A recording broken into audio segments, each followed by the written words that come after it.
We have addressed also the question of the fight between the police officers and the chiefs and the assistant chiefs about enforcement. I'm sad to note, Mr. President, that in some places, the OCSs were setting up the chiefs. You know, because they have taken a bribe from the person who is selling the alcohol, they set up the chief and they tell the other people, let them just do it. We will not take this matter to court, or if the chief is beaten, we are not going to help them.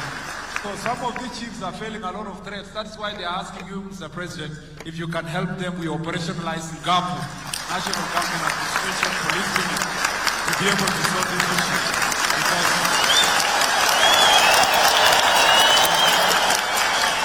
that, Mr. President, is a big issue they are facing. And sometimes, I must say, even if they have cheered me, a few of the chiefs, Mr. President, are also culpable. Some of the fights they had with the OCSs is because they are fighting over who will collect the bribe. So, when the chief comes out and says, I have the power to fight alcohol, then the OCS says, no, he has no power, it is me who has the power.